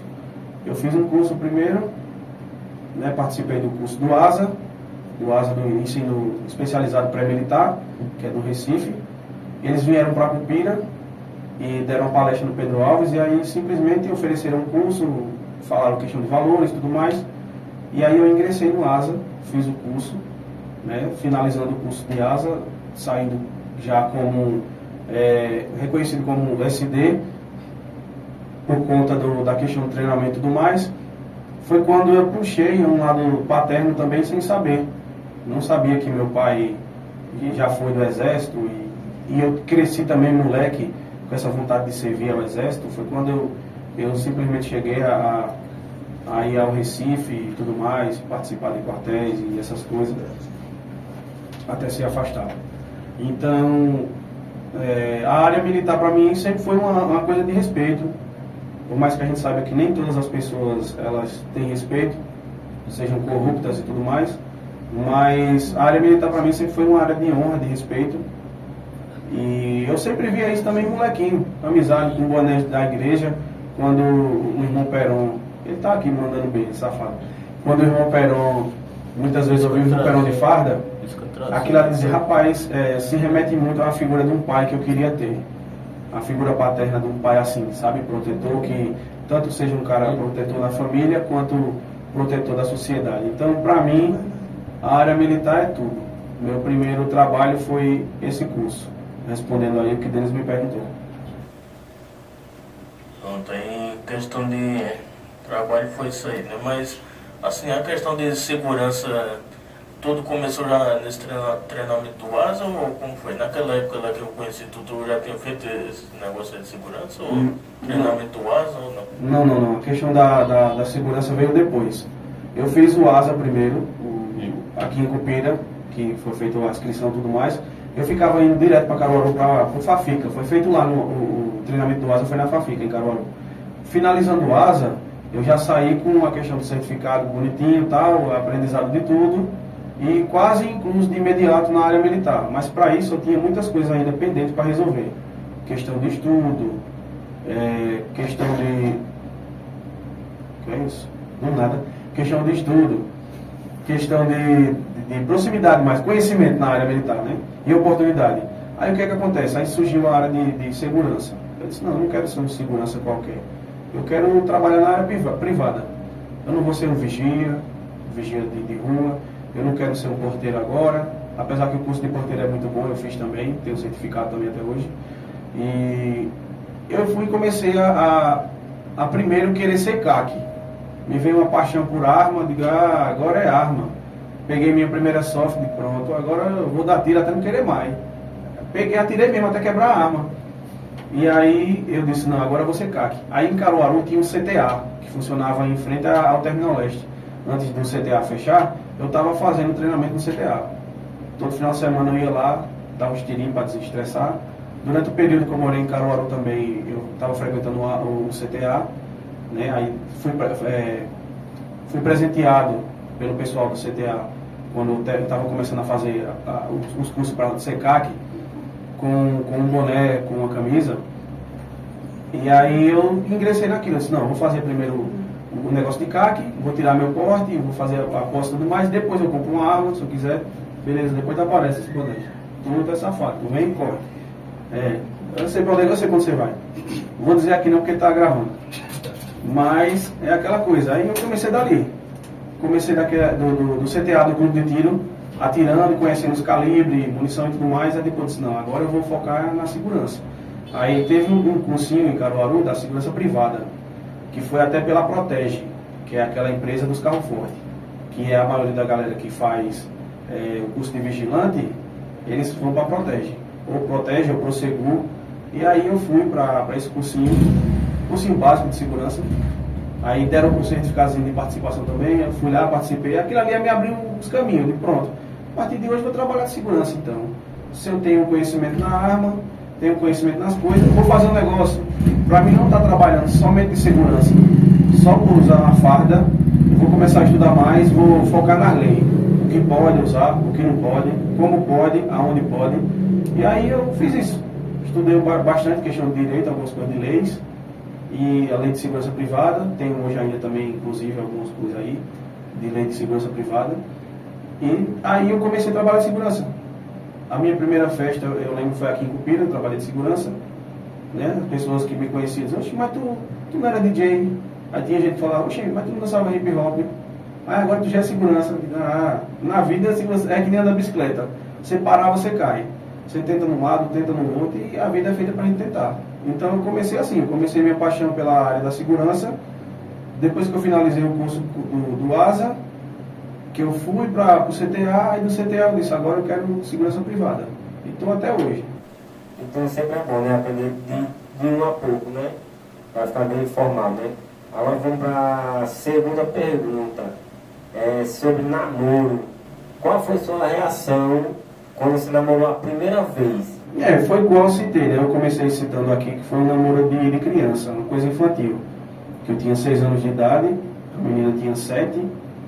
E aí a gente começou um namorinho infantil, de cartinha, essas coisinhas de bem me quer, mal me quer na florzinha. Não tinha esse negócio de beijo, não tinha. A gente pegava na mão, ficava tudo com vergonha, ficava tudo sem jeito, e ficava tudo vermelho. Falava com a menina hoje, se ela sorrisse pra mim, eu ficava pensando nela a noite toda. Ficava aquele namorinho apaixonado de criança, uma coisa básica. Minha reação foi essa, assim, foi ser tímido, que eu também ainda hoje sou, mesmo que eu tenha passado esse dia mantendo todo, mas quando é pra conhecer uma pessoa nova, eu ainda tenho um pouco de timidez ainda, me sinto inseguro. A ansiedade vem, ataque, de fica quieto, isso. Aí eu fico quieto. E essa questão continuando em namoro, né? Já para Denis puxar a próxima pergunta. Quando foi assim que meio que, nessa época que tu falou do CAC, né? Que tava do CTA, Caruaru, lá que tu morou uma época lá, tu já conhecia, no caso o Cláudia, né? Cláudia. Eu vim... Que hoje é a mãe da sua filha. A mãe da minha filha. Eu vim conhecer Cláudia depois. Quando eu estava no CTA, eu estava fazendo CTA mesmo morando em Cupira sem conhecer ninguém. Estava somente indo, lotação, voltando, ia lotação, fazia, de lá dava umas voltas em Caruaru e depois voltava para Cupira. Então, quando foi em... Eu vou voltar agora na história da minha mãe, que é a respeito do que foi citado, que eu ia conhecer irmãos e irmãs que ainda estão por aí no mundo, que foram dados para adoção também. Quando foi em 2016, no São João de Caruaru, eu lembro até da atração, foi Léo Santana. Eu estava com a minha câmerazinha digital, uma pratinha que eu tenho, está guardada, e no show de Léo Santana eu estava filmando o show e tal, e eu conheci uma pessoa lá, uma pessoa de cabelo vermelho, nome de Daiane. E essa pessoa, a gente começou a dançar, dançou a noite todinha, a festa todinha. Depois a gente foi pra casa dela, né? E ali a gente ficou, a gente passou do ficar, teve algumas coisas a mais. E depois eu descobri que essa pessoa, tanto ela quanto eu, a gente descobriu da forma errada, que ela era minha irmã. Filha da mesma mãe que eu, dada para adoção. Praticamente da mesma forma, no mesmo lugar, que a mãe reside no mesmo canto. Foi através dela também que ela chegou a me mostrar algumas vezes para mim foto do meu pai, antes de eu chegar a procurar ele, que eu nunca tinha visto meu pai, e meu pai é a mesma coisa que eu, mesma cara, mesmo olho.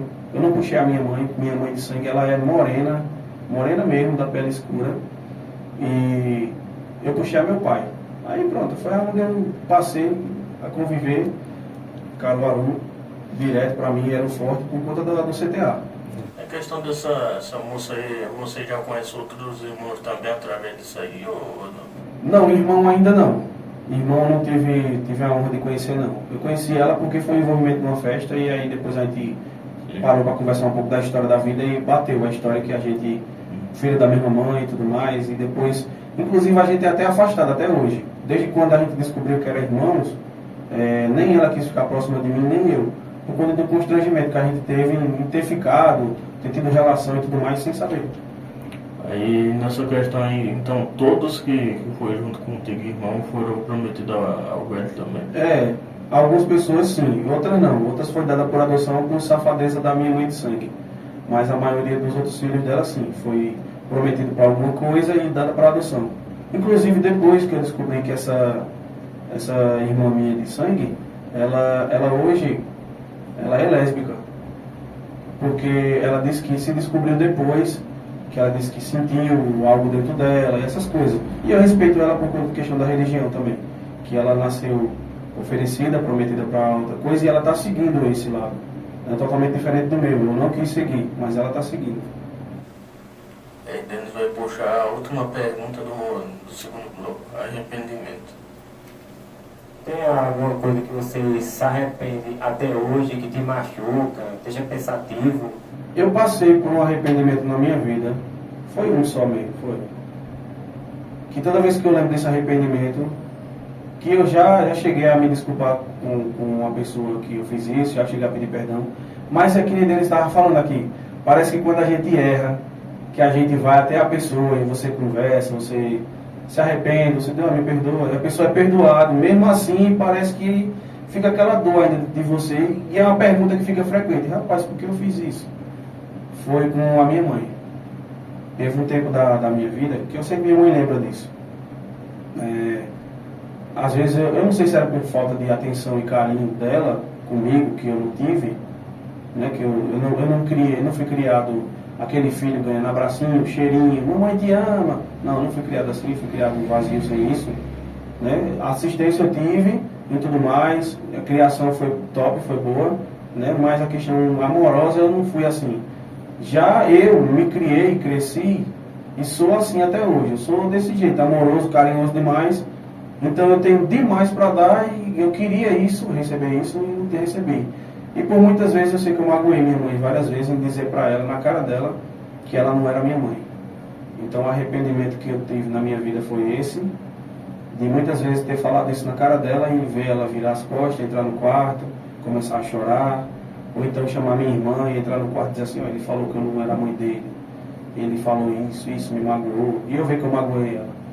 Mas isso foi umas 2 ou 3 vezes que aconteceu, depois disso eu me arrependi.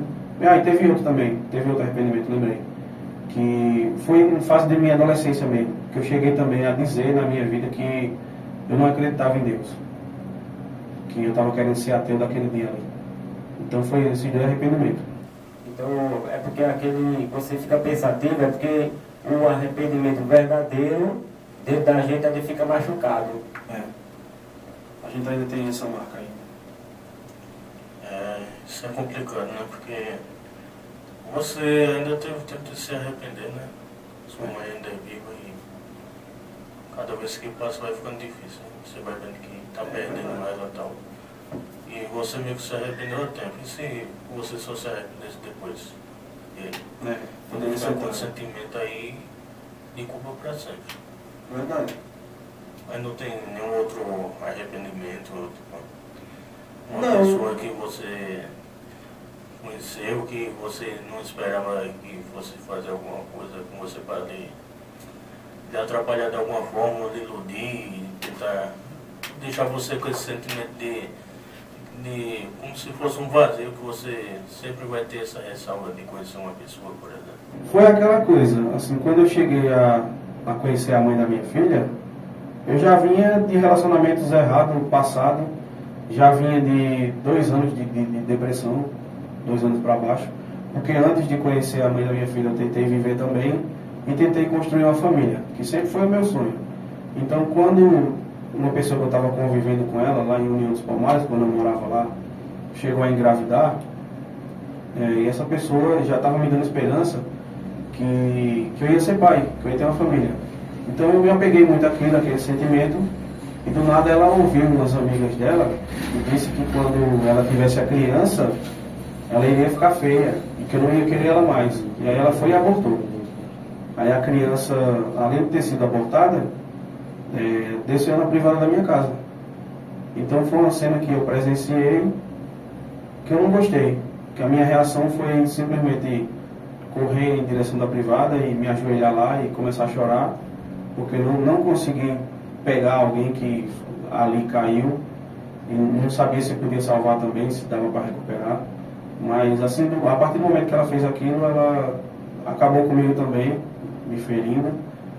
Antes dessa pessoa fazer isso, eu cheguei a me casar, né? Casei na igreja, todo mundo sabe disso, casei em 2013. E aí eu casei com promessas de viver para a vida toda. Também não ia casar se eu não amasse a pessoa, eu casei amando. Foi onde eu me ferrei da vida também. 5 meses de casamento, a pessoa simplesmente foi embora.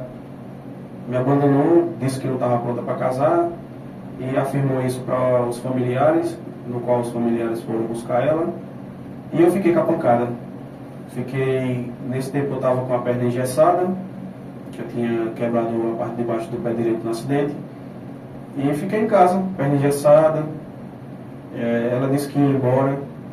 Começou a desanimar de mim por conta que tinha uma senhora vizinha que morava perto da gente, da minha mãe, lá em União, que a senhora morava praticamente quase sozinha. A maioria das vezes os filhos dela iam lá, outras vezes não ia.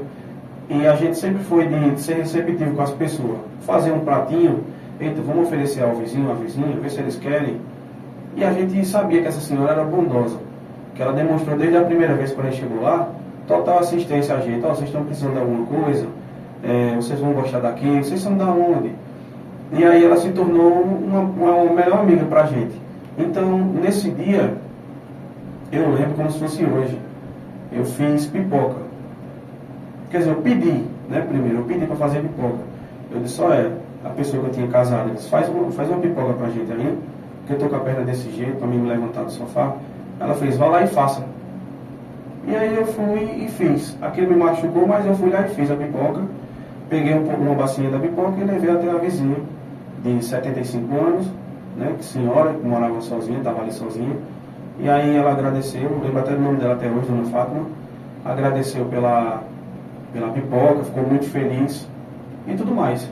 Aí também não comuniquei nada à mulher, que ela tinha que tomar banho, não tinha nada a ver, eu fiz por bondade, e também porque minha mãe disse, leva um pratinho, essa bacinha de pipoca para Dona Fátima, eu não levei. Aí no outro dia, eu estava no sofá não, estava no quarto, e Dona Fátima foi entregar a bacinha de pipoca já limpa, que ela lavou e tal, e entregou a ela. Ela estava lavando roupa e agradeceu a ela. Disse, diga ao seu marido que Deus abençoe vocês cada vez mais, que a pipoca que ele fez estava muito boa. Nem meus filhos fazem isso por mim. Vem aqui, me dão essa assistência toda, me dá esse negócio, esse carinho que vocês estão fazendo por mim. Então eu sou grato por isso. E aí eu fiquei sem entender uma coisa, que quando ela contou isso para ela, que ela chegou para mim e me perguntou, ela disse, tu deu pipoca à vizinha? Foi? Eu falei, foi. Aí ela foi e colocou na cabeça, então se você deu a pipoca à senhora, você pode me trair também, eu não posso saber. Eu fiquei sem entender, aí ela começou a dizer que não queria mais, que ia acabar, que era melhor ir embora, que ela não estava pronta para isso. Isso com 5 meses de casado. E aí eu descubro da minha mãe que estava guardando o segredo com a vizinha, porque a vizinha muitas vezes chegou a fazer feirinha de supermercado para ela, e fazia uma feirinha pequenininha e dava a gente. Com a maior bondade do mundo, porque via a gente, um casal unido ali, e nesse tempo eu estava na igreja ainda, ela também, a gente servia os dois.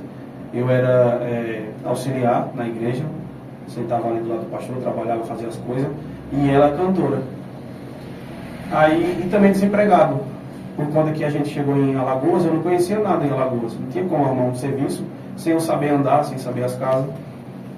E aí, quando isso aconteceu, me veio o baque e tudo mais. Só que antes dela partir, ela chegou pra mim não, ela chegou na casa onde a gente estava no nosso quarto e escreveu na parede de lápis, te amo. E arrumou as coisas todas e foi embora. Casou, a gente casou, 5 meses de casamento. Ela pegou, beleza, mas tá salvo. Ela pegou, nesses 5 meses de casamento, todos os presentes que a gente ganhou do casamento, tanto da parte dela, da testemunha delas, quanto da minha parte, me deixou apenas com um ventilador e um negocinho pequenininho que tomar chá. E outro pequenininho que foi de fundir. Só foi esses três presentes que eu fiquei. Que até o forro da cama que a gente tinha ganhado, ela desforrou e levou. Então ela levou tudo. Então foi o baque, foi ver as fotos da gente rasgadas, ali com 5 meses de casado no chão, foi ver todos os presentes que ela pegou, levou tudo, me deixando quase praticamente com nada, e ainda eu saí como errado, porque ela ainda foi mentir para o pastor, dizendo que eu andava com um maloqueiro, com os bandidos de Alagoas, que eu nem conhecia Alagoas, não conhecia nem a cidade onde eu estava. Foi onde eu me afastei. Cheguei a me desviar da igreja por conta disso. Que o pastor ele não soube ouvir o outro lado. Ele sabendo que eu era auxiliar, estava ali trabalhando com ele na obra 24 horas, qual era o dele? Vou ouvir o lado do irmão para saber se isso é verdade. Não, ele acreditou simplesmente nela e aí me afastou do meu cargo. Foi onde eu fiquei triste e desanimado em questão de religião. Por isso que eu preferi tirar os 2 pés para fora do que continuar com o pé lá dentro e um fora para estar errando com Deus. Teve também a questão da sopa, né? Enfim, já passou. Mas isso aí foi um livramento, né? E se você tivesse com essa pessoa até hoje passando por isso aí, sendo humilhado. A sopa teve a ver também. Foi a mesma pessoa. Sim. Você ia estar sendo humilhado por uma pessoa que você, no fundo, eu acredito que teve algum arrependimento também, né?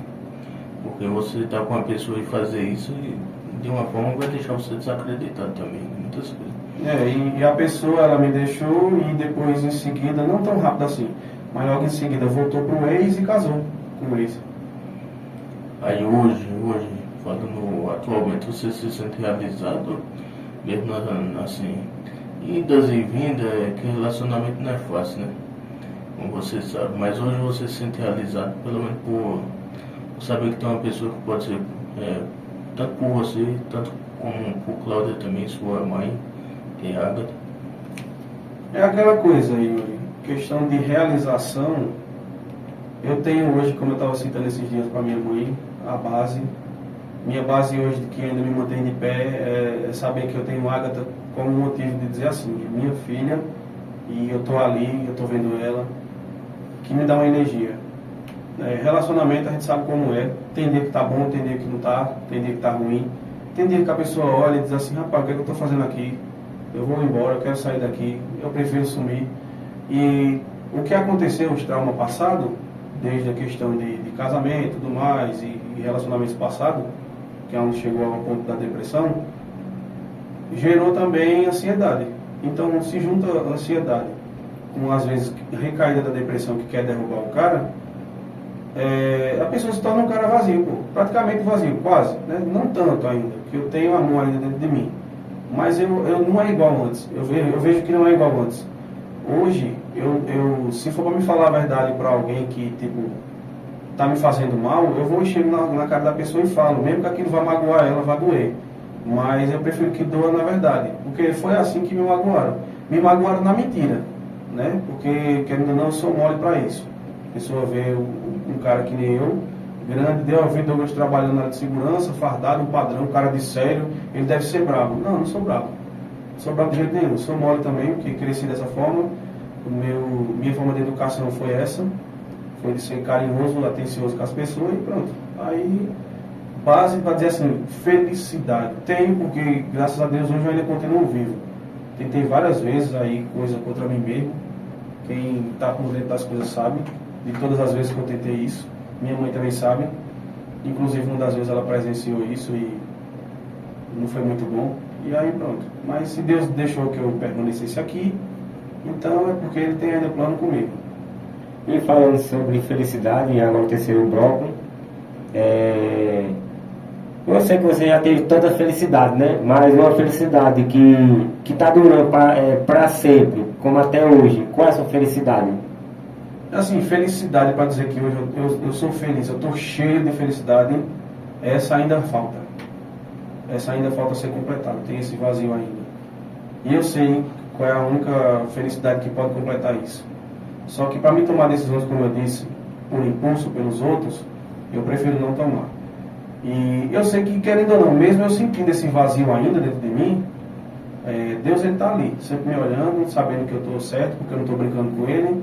Posso estar fora do mundo, cantando, fazendo as resenhas, bebendo de vez em quando, mas Ele sabe que com Ele eu não estou brincando. Não estou zombando dele, não estou zombando de religião dele, nem nada. Então, assim, felicidade, para dizer que eu estou feliz 100%, ainda resta isso.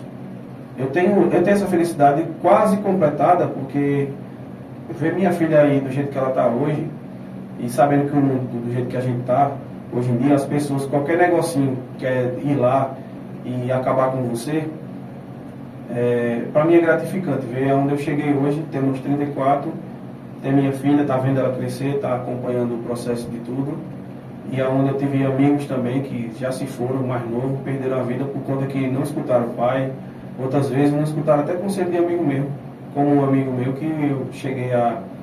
Não foi porque eu quis, eu cheguei a ver ele falecendo de uma forma e fui contra ele. Eu disse, ó, tal dia não vai para tal lugar não fica ali, não faz isso. Deixa eu ver cheguei a ver você morrendo ali, não quero ver que você parta não. Ele não deu ouvido, eles vão pôr na minha cara e tudo mais, falou um monte de coisa também com Deus. E aí foi onde, infelizmente, ele partiu. Essa questão aí é que você não é só vigiado de certa forma por Deus, né? Porque Ele olha para todo mundo, né? Nem Mano Brown fala na música lá, Ele ama os ricos, mas ama os que vêm do gueto, né? Também as pessoas pobres se encontram naquela situação. E também não é só por esse lado espiritual de Deus, esse lado cristão, mas também você está sendo observado por outras coisas, né? Tem sim, tem bastante. Você sabe bem qual é a situação, você está sendo observado de alguma forma. E você disse que felicidade ainda falta ser preenchida, pode ser essa felicidade do lado religioso ou alguma realização que você ainda não fez, vendo que cada vez, cada dia, mês, ano que passa está mais difícil. O que faltava assim para tu estar mais realizado, né?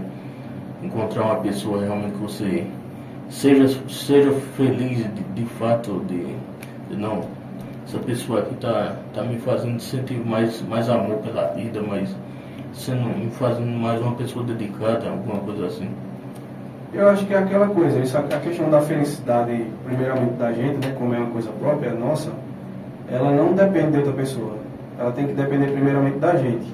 Então, é que nem eu citei, se você trabalha com o que você ama, você está feliz naquela área porque você está fazendo o que você ama. Então, assim, tem coisas na minha vida que hoje eu utilizo como válvula de escape e algumas pessoas acham que eu nasci com aquilo. Tem gente que diz, ó, Douglas canta, nunca vi Douglas cantando, não sabia que ele cantava. Nem eu sabia que eu cantava. Eu não nasci com um propósito para querer cantar. Eu não nasci dizendo assim, eu vou ser cantor, eu quero ser cantor. Não, eu nasci querendo ser DJ e trabalhar com música sendo DJ. Eu queria ser DJ. E aí, simplesmente devido a esses baques ter passado, né, tive consulta, passei em psicólogos e tal, e foi me indicado isso, foi virada essa chave na minha vida no seguinte, procure fazer uma coisa que você gosta, que você ama fazer, que isso vai te fazer bem. E aí essa coisa que você gosta vai abrir ideias para você e tudo mais. E eu comecei a cantar dentro de casa, só para mim mesmo, sem cantar para ninguém, sem botar em rede social que eu estava cantando, porque eu ainda estava no processo ainda de depressão, estava voltando a normalizar isso, estava começando a sair na rua, que durante esse período eu procurei me isolar, não queria conhecer ninguém, não queria sair com ninguém, os amigos, Douglas, olha, os amigos da Rádio La União, Lobo, DJ Lobo e DJ Lucas Gilto, sempre falavam, olha, eu vou fazer uma festinha tal dia, em tal lugar, vamos com a gente. E muitas vezes eu queria ir, mas o que eu tinha passado me prendia, dizia, não, a depressão dizia, vai não, é melhor ficar. E aí eu ficava. Então, quando eu dei ouvido a isso, a fazer as coisas que você ama, eu comecei a cantar em casa, só pra mim. E eu cantando, eu mesmo me ouvindo, eu não me acho um cantor, não. Não me acho que eu sou bom cantando. Mas eu tive que ouvir isso de outras pessoas para depois eu começar a acreditar. E aí eu tenho uma conhecida, né, eu posso chamar de amiga, que eu cheguei a cantar junto com ela, Dilene Carvalho, lá de União dos Palmares, que ela foi o pontapé inicial. Ela me deu a oportunidade de estar cantando, de cantar da forma que eu cantava, as músicas que eu gostava, mas em cima de um trio elétrico, para uma galera na rua que eu não sabia como eu pegava o microfone. Foi a minha primeira sensação, quando eu peguei o microfone, que eu vi aquela multidão me olhando, que eu cantei, e eu vi que minha mão ficava trêmula, tremendo, eu ainda tinha que me acostumar com isso para depois perder esse medo do público. Foi quando eu fiz isso, e aquilo ali eu cantei, ela disse que eu cantei bem, a galera, algumas pessoas estavam lá, veio, falou comigo que eu cantava bem, que teve gente que chegou a dizer para ela, olha, Adão, um aquele cara canta bem, isso canta muito. Depois disso eu ainda fui, cantei brincando assim, em karaokê com os amigos mesmo.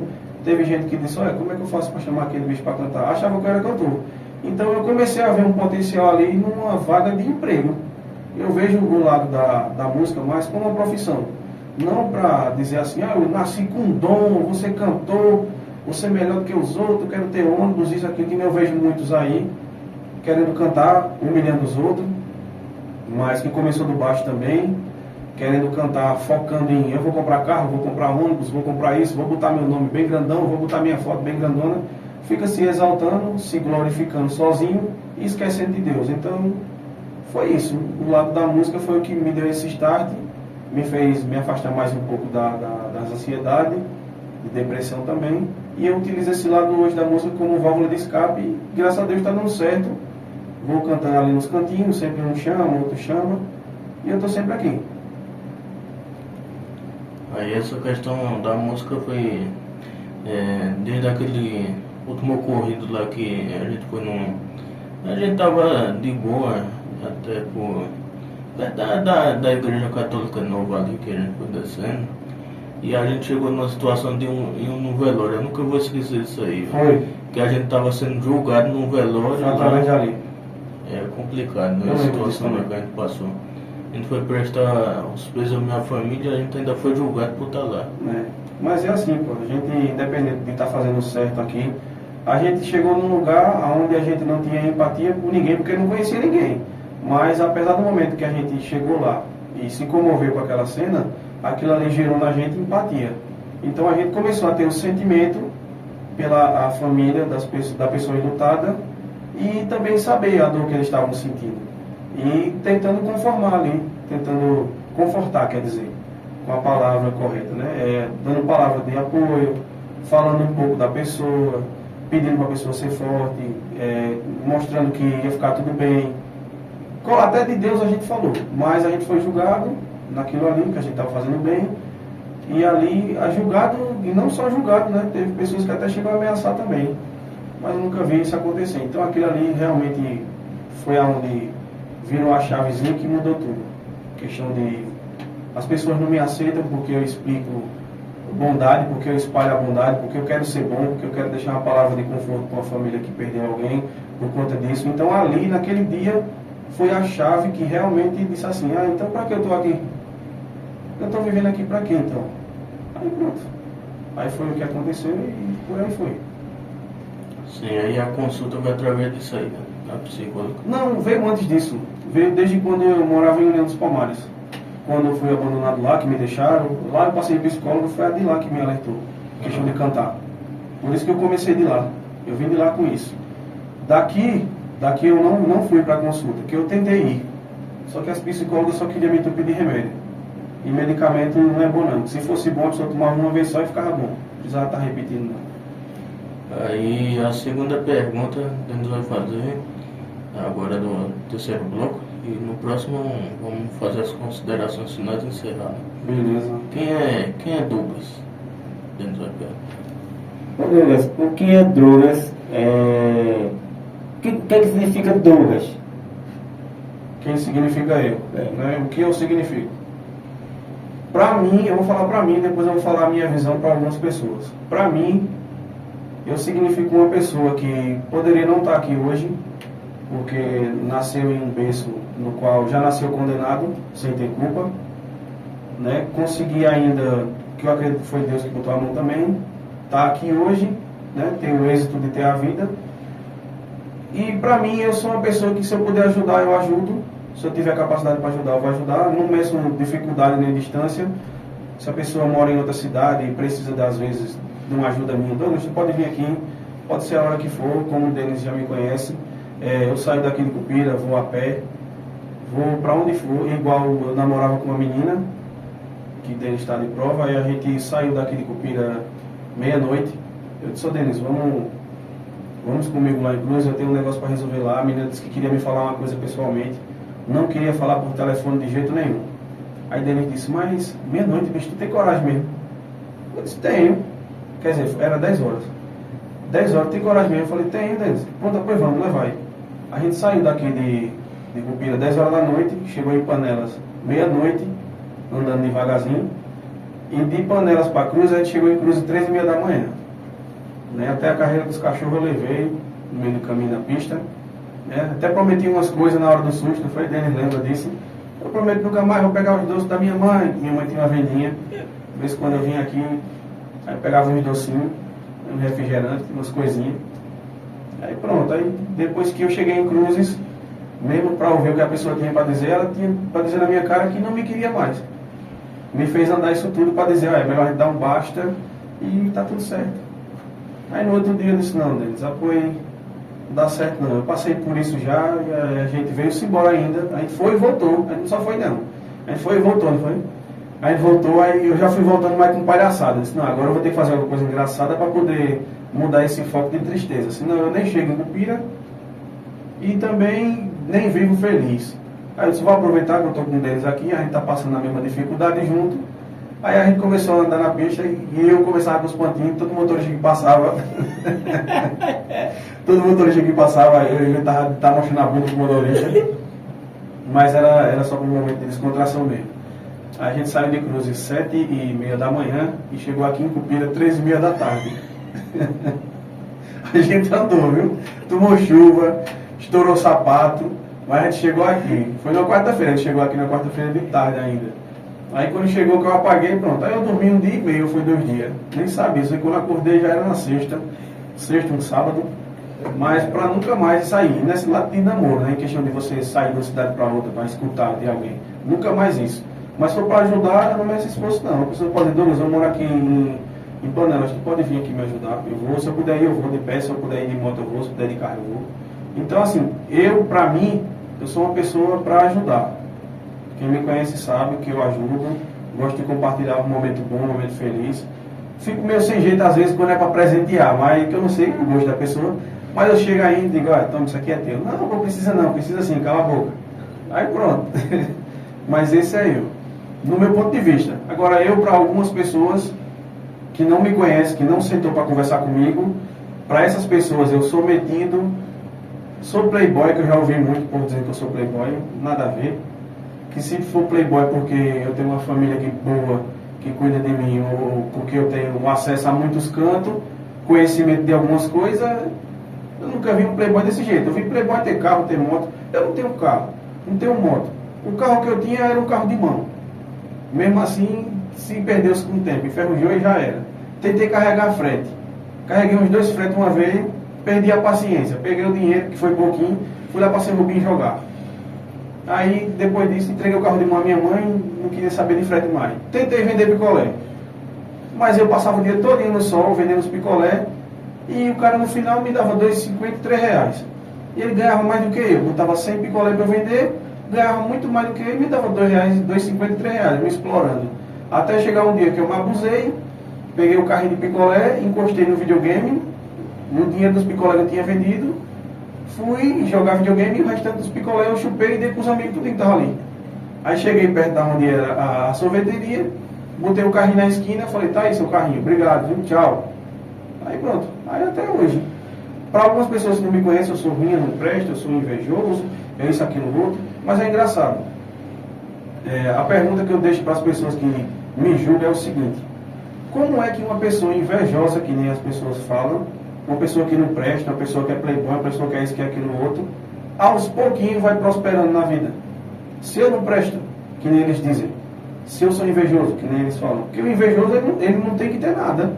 Ele fica ali invejando uma pessoa perdendo o tempo da vida dele de lutar e conquistar as coisas para invejar o outro, ficar cercando o outro e desejando que aquela pessoa não tenha ou que ela caia. Então, se eu fosse assim, eu acho que eu não tinha conhecimento por algumas pessoas, em algumas áreas, ninguém me chamava para nada, eu era parado porque eu era invejoso. Aí pronto, é para essas pessoas que não me conhecem, eu sou invejoso, sou tudo isso, e para mim mesmo eu sou uma pessoa que realmente está aqui disposta para ajudar qualquer um, sem saber quem é quem. E esse tipo de comportamento de inveja, a gente vê não é de hoje não. Desde que o mundo é mundo e antes disso aí, você sabe bem. Não é verdade. O diabo sentia inveja e olha onde ele está hoje. Está no redor, observando, querendo que o outro caia. Tentou contra Jó, né, como você sabe da história Pois também. é. Tirou o filho, tirou tudo que o cara tinha. E Deus permitiu, para ver até onde ia a fé do homem. Então, se ele pode fazer isso, e se isso não for um sentimento de inveja e querer derrubar quem está acima, né, no caso de Deus, imagina a gente, né? É verdade. É só ser humano. E isso aí que você falou é verdade, eu sei muito bem. Eu também não sou de ficar incomodando, pedindo ajuda, e até você. Mas mesmo que você não incomode, você também tem um coração bom para ajudar. Sim. Isso aí é de fato. Eu sei que você ajuda mesmo quando você pode ser ajuda. Mas eu sempre assim gosto de evitar, porque do mesmo jeito que as pessoas falam mal de você, falam de mim também. Falam de todo Não, mundo. isso é verdade. Você sabe muito bem como é aqui, né? Cidade pequena. É. O pessoal sempre vai falar mal da gente. A gente nunca vai prestar, eu já ouvi isso muitas vezes em frase. A gente nunca vai prestar na boca de quem não presta, né? Teve pessoas que disse que, oxe, como é que Douglas montou um negócio no podcast e entrevistou o Boanerges? O podcast não tem várias câmeras, eu não vi mudando o ângulo de câmera. Questão do áudio, o áudio não está tão bom. Aí eu pergunto para essas pessoas que estão só criticando câmera, áudio, foco e tudo mais. Como é que a pessoa começa as coisas? Não é de baixo? Sim, Eu estou começando de baixo, aos pouquinhos. Eu não tenho pressa, eu não vou chegar e gastar milhões em dinheiro em equipamentos de última geração para começar uma coisa aqui e estar levando falsidade para os outros, estar levando o que a gente comprou. Olha, essa televisão foi tantos mil. Olha esse microfone, eu estou usando o microfone da Shure. Você sabe quanto é o microfone da Shure? Eu não vou fazer isso. Eu não vou fazer isso, nem vou estar botando opções aqui, barreiras para receber convidado. Não, é um podcast simples, mas vai receber as pessoas com simplicidade também, as pessoas que não têm aquela maldade no coração, pessoas boas, né? Porque querendo ou não, para você pegar um podcast hoje no local e levar pessoas para lá, você tem que saber quem você leva, por conta que pessoas também são energia, vidas são energia. Se tem pessoas que têm energia positiva, bom, o ambiente fica tranquilo, calmo, você vive, você leva um monte de coisa. Agora, pessoas com energia negativa, que só quer olhar o que você tem, chega lá no podcast, olha, eu olhei, Douglas tem tanto microfone, a mesa dele é essa, a caixa é essa, e questão de vento é esse, não tem um ar-condicionado. Agora, essas pessoas que falam, ninguém quer dar. É só julgar e apontar. É só julgar e apontar. E se a gente, assim, só rapidamente para fazer esse complemento, se a gente começasse de cima, você sabe os comentários que seria, né? Começasse de cima, com ar-condicionado, tudo que o povo quer, estão roubando, estão fazendo coisa errada, estão vendendo droga. Aí o povo ia dizer, estão fazendo isso, estão vendendo aquilo, estão fazendo isso. E é isso que eu digo, a pessoa tem que começar de baixo, tem que ser humilde. Sou humilde, vou continuar assim, até quando vir as condições para poder mudar, né? Ou mudar uma cortina, ou mudar uma mesa, mudar o jeito do microfone, mas as condições que vão levar o podcast para frente. E vocês também que estão assistindo. Sim, aí a próxima pergunta para encerrar o terceiro bloco é o que Deus vai fazer agora, é o que você espera para 2026, esse ano que vai entrar agora. Estamos terminando agora esse ano, né? Falta um mês, graças a Deus, né? Quem conseguiu os seus objetivos esse ano conseguiu, quem conseguiu as suas coisas esse ano resolveu. Então chega no próximo ano, né? O que você espera, Douglas, esse próximo ano que vai acontecer? O que eu espero para 2026, primeiramente saúde, não só para mim, mas para todos nós, para vocês também que estão assistindo, porque sem saúde a gente não é nada. Você pode ter o dinheiro que for, pode ter o cargo que for, mas se você não tiver saúde, você não tem nada. Deus também, se você não tiver ele como objetivo de vida sempre, todos os dias ali com você, eu vou comprar um pão, Deus vai comigo, para você não ir sozinho. Se for sozinho, o inimigo lhe leva. Então, se você não tiver Deus como base, você nunca vai ter nada. Se você que em 2026 vai continuar sendo invejoso, parabéns para você. Como o Denis deixou claro aqui, a gente sabe, salvação é individual. Eu espero que antes de você chegar nesse limite da salvação, você se arrependa, né, e volte a ser uma pessoa boa, que você é bom. Você é uma pessoa boa e você sabe disso. Você que tem inveja, você que tem coisas para aprontar e crítica, você sabe que você é uma pessoa boa. Só que você não quer ser uma pessoa boa. Você quer ser uma pessoa diferente daquelas de ajudar. Você quer ser a pessoa para diminuir. Ajudar só se for para você. Então o que eu espero de 2026 é isso. É saúde, paz, harmonia, que todo mundo seja mais próximo, né? Se a pessoa tiver alguma coisa para perdoar, um irmão, uma irmã, uma família, o que for, um amigo, vá lá, perdoe, né? Quem errou, não continue compartilhando os erros novamente, mude, busque olhar para o horizonte, que porque é de lá que vem o socorro, assim como diz na Bíblia, e continue. Se está difícil, não tem problema não, você está sendo provado, igual eu também estou sendo provado, para a gente ver até onde a gente suporta. E ele deixou bem claro aí uma coisa, Jó tinha tudo, tinha riqueza, tinha mulher, tinha filho, foi tocado em tudo de Jó, para ver até onde Jó suportava. Ele, muitas vezes a própria esposa chegou e disse, renuncia teu Deus. Quantas vezes ele renunciou? Nenhuma, ele lutou até o final, porque no final ele sabia que tinha a vitória. A mesma coisa a gente está passando. Então, para você que também está passando na dificuldade, você com ansiedade, você com depressão, comece a se apegar mais com Deus. Só Ele para poder resolver todos os problemas. E também conversar um pouco, desabafar um pouco, procurar fazer coisas que ama, porque se você não fizer isso, você vai ficar preso num quadrado do qual para você sair vai ser muito difícil. Só Deus mesmo. Sim, para complementar e encerrar a pergunta, e Jó também falou, né? Deus deu e Deus tirou. Quando o diabo tirou o filho dele, né? Botou lepra, botou um monte de doença lá. E Jó viu que as amizades que ele lá por interesse, em um gado, uma coisa e outra para ele, se afastou todo mundo. Então desde essa época o mundo sempre foi assim. As pessoas procuram quando você tem alguma coisa para oferecer. Verdade. E agora a gente vai entrar para o bloco final. Denis vai perguntar um pouco sobre a primeira pergunta do bloco final, 4, a questão de filho. Deus, qual foi a sua sensação quando você soube de ter a notícia, né, que vai ser pai? Qual foi a reação? Se pulou, se gritou, como foi? Agora foi um negócio que me pegou agora, porque é uma coisa que me toca muito, é falar de Ágata, da minha filha. Quando eu descobri que eu ia ser pai, eu fiquei sem reação primeiro. Mas eu sabia que eu ia ser um pai que eu não tive. Porque por eu ter sido criado pela toda a educação que minha mãe me deu e tudo mais, e também criado em berço evangélico, eu sabia que eu tinha que fazer o certo para o que algum dia um filho meu ou uma filha chegasse a vir e ele fosse criado da mesma forma, no mesmo caminho, um caminho bom, mesmo a gente sabendo como é que está o mundo hoje em dia. Então, quando é para mim falar de Ágata, quando eu descobri, né, quando chegaram para mim e falaram assim, você vai ser pai, eu estou grávida, veio aquela coisa na minha cabeça, pronto, se for menino, vai ser Brian, porque eu sou fã de Velozes e Furiosos e tem que ser Brian, vai ser Brian. Eu citei isso da outra vez com o Boné. E se for menina, eu ainda não sei, mas relaxa, vai dar tudo certo. Aí primeiro eu queria, se fosse menina, Yasmin. Eu disse, Yasmin não, peraí.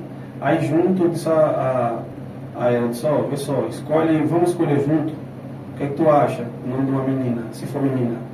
Vamos primeiro ver o que é, para depois a gente escolher. Aí pronto, aí se for menina, o que é que tu acha de Ágata? Aí aquilo me chamou a atenção. Eu disse, pronto, um nome bom também, bonito, forte. E querendo ou não conheço muitas Ágatas por aí. Eu conheço poucas pessoas que se chamam Ágata, então eu disse, não vai ser Ágata mesmo. Cheguei no médico, fui lá acompanhar direitinho, o médico fazendo lá os exames, brincando ainda, ele nem disse o que era, ele nem chegou para dizer assim, pai, mãe, vocês estão pensando que vai ser um menino ou uma menina? Não, ele não fez isso. Simplesmente ele chegou e foi brincando, ele disse, rapaz, essa menina não para de pular, pula, vai menina. Quando ele falou isso, eu já sabia o que era. Então ali eu me segurei para não chorar né? Mesmo com os olhos cheios d'água, segurei, aí não chorei, mas a minha reação quando eu descobri que eu ia ser pai foi essa, foi tá dando a Ágata o que eu não tenho. A gente tá chegando num momento de festa, que todo mundo sabe, tem gente que começa a se entupir de roupa, aí chega Natal, vou comprar roupa, chega viradeira, vou comprar roupa. Eu prefiro não ter roupa, prefiro não ter nada, mas eu não quero que falte nada para ela. Se eu fazer um trabalho ali, fazer um bico hoje, seja na segurança ou no que for, eu pergunto logo, eu digo, a Ágata está precisando de alguma coisa. Porque eu não trabalho mais para mim. Quando eu estava sozinho, solteiro, e fazendo minhas coisas, eu digo assim, sozinho, no mundo, sem filhos. E quando eu estava sem Ágata, quando eu não tinha Ágata na minha vida, para mim, tanto faz. Eu podia dormir hoje e não acordar amanhã, que para mim estava tudo bem. Eu não estava devendo nada a ninguém, não tinha compromisso com nada. Mas a partir do momento que a minha filha nasceu, eu disse, agora é diferente. Agora tudo que é meu é dela. E tudo que eu puder fazer por ela, eu vou fazer. Então, eu acho às vezes que eu até tenho um cuidado muito, sei lá, alarmante por Ágata.